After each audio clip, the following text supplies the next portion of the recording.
Another decent option is taking the bus to a village that's near to the start of E4 Trail. So this is Anglesides, and in the center of Anglesides you're going to see a turning. It says King of Olives, and this road's going to take us under the highway and towards the mountain of Stavrovoni. Okay, after you come up that hill a bit, you know you've taken the right road with the King Olive sign, and that's Stavrovoni. That's what you're heading to.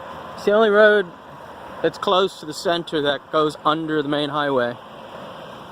And then we've got one important turn to make, and it'll bring us to dirt roads. And yes, there is a way to get up there. It's only about 608 meters, but it seems pretty high because we're only about 100 meters, relatively close to the coastline. So it's a nice little walk. Okay, we've gone under the bridge, less than a kilometer really, and we still got the Kings of Olives signs to follow.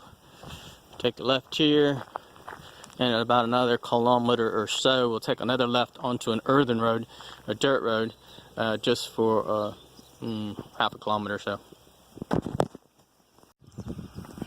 Okay, another kilometer down the road about, and so far we've been following this King Olive sign, the King of Olives sign.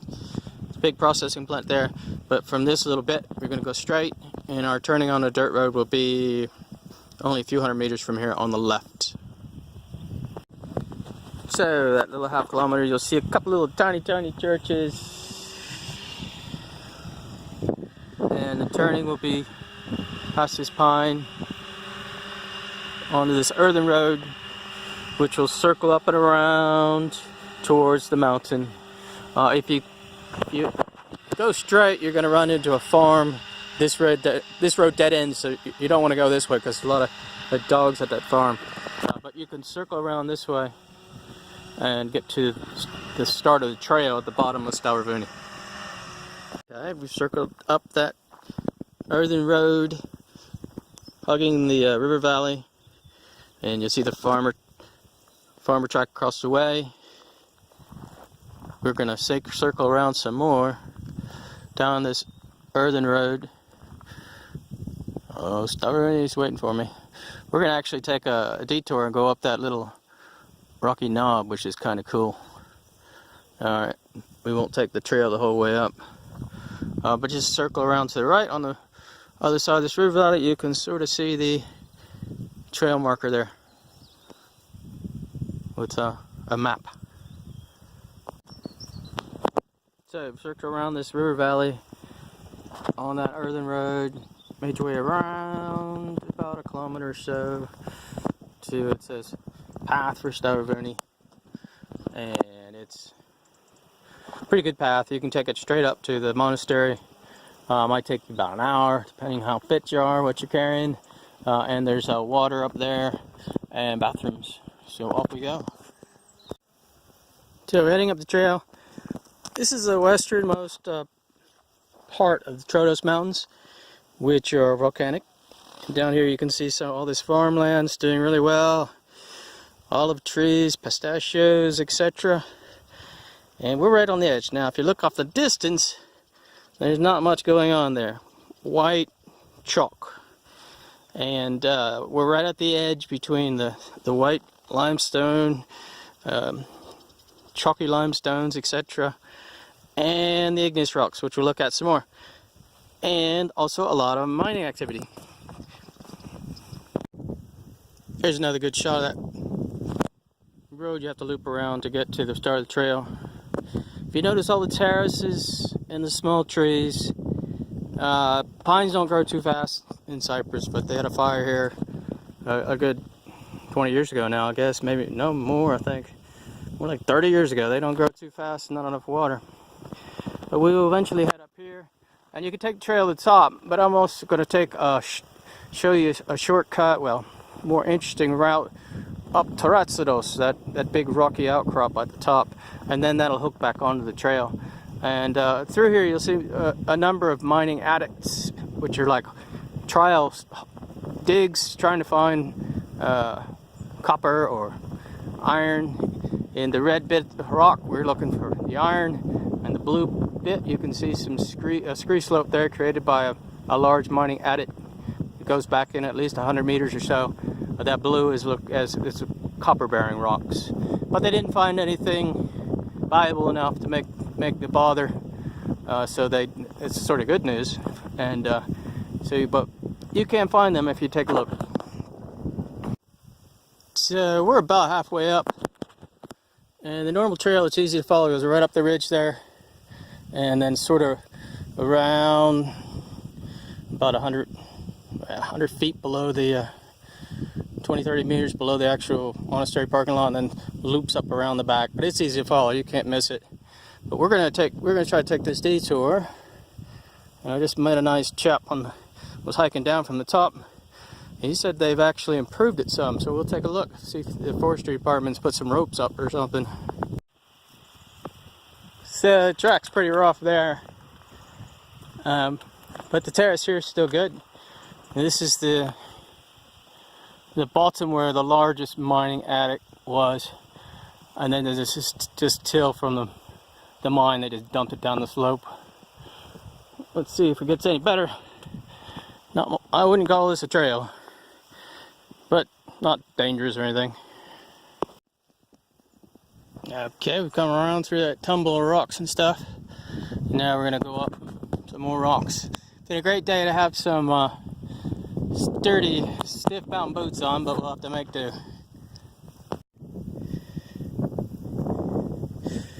So this is what we call a grade 1 scramble route, because exposure is not too bad, rather than a 2 or 3 where exposure might be pretty severe. Here's one of the mining adits, and we're going to pop up all around these rocks and head on up. See what we got. So a scrambling route is a route that you're going to use your hands now and then, but ropes for safety shouldn't be necessary. But that's a pretty good drop. Obviously we're not going to climb up here. We're going to pick our way up and find a way we can get up safely. So we're done with the first rock band. Use your hands a bit, but no real serious skills required. Then we're on up to Taratsas here. See what we got. We reached Anglesides, which is a 4-sided dome, I believe, in Greek. The problem with this rock is very brittle. It's very heavily weathered, so expect rock fall. Don't trust anything you grab. If you're bringing kids up here to do this, make sure they're wearing a mountaineering helmet and some good shoes. And I would even bring a rope if you have to help somebody up a particular bit. We need to go around to the right a bit, hopefully find an old trail I've used that'll get us up there with not too much problems. So we've come over about 50 meters towards the Larnaca side to the right, and we're gonna try to find a nice route up around this way, maybe up through those bushes. It's weathered quite a bit, so this bit of trail is probably more like a grade 2 scramble. There's some exposure there. Be careful. Okay, be careful not to take the first bit that comes along that looks like it's an option, but it's pretty difficult. The second bit we can sneak up right around here and be on top in just a couple minutes. Alright, I definitely give that part a grade 2 scrambling, but now it gets a lot easier as you just make your way to the top of the knob, and it'll descend on the other side and get to the trail. Made the top of Taratsas, that rocky lump. A bit hazy today, it's hard to say. You'll be able to see Larnaca normally. You'll see some old leftovers of some ancient buildings. Just follow the ridge and it'll intersect with the trail in just about 100 meters, and we're getting closer. Stavrovoni. So a bit down the other side, there's a trail, cuts across up to the coal there, and up to the small church. It comes up behind the small church, and you'll finally see the E4 sign trail, and there's water up there, etc. Now we could have had somebody attach a rope. There's some small olive trees and stuff that are probably strong enough to protect people coming up the tricky bit back there. If you're bringing kids up, that's a real option you might think about. So we're just about there. But off to your right, I'll show you this diabase mine. It's a hard plutonic rock they use for building houses and things. But don't be surprised if you hear a big blast. They normally blast a couple times a day. Rock so hard, and then they break it down and take it off for construction. Here we are at the top, and there's your E4 sign. 9 kilometers to Kornos village with some services there. Then on to Dilipigos, and then finally you're off into the mountains. E4 sign just outside the monastery. You can go down the paved road a bit. I'll show you what they've got here. This is new. No drones and no paragliding. They've got a lot of ancient relics and things. They don't particularly want people up here for anything else but Christian type stuff. Oddly enough, they have this small church here that women are allowed to visit. Hey! Hello. But there's no entrance for women in this monastery. Not all monasteries do that, but this one is only for men certain times a day. Now they do lock this up at night, but during the daytime, always ice cold water. That's gonna be good. And bathrooms. And a small shop too. I don't know. Might sell some nuts or something. Always ice cold water. That's always nice. Closed 11 to 2 in the evening. Men have to put some pants on and be covered.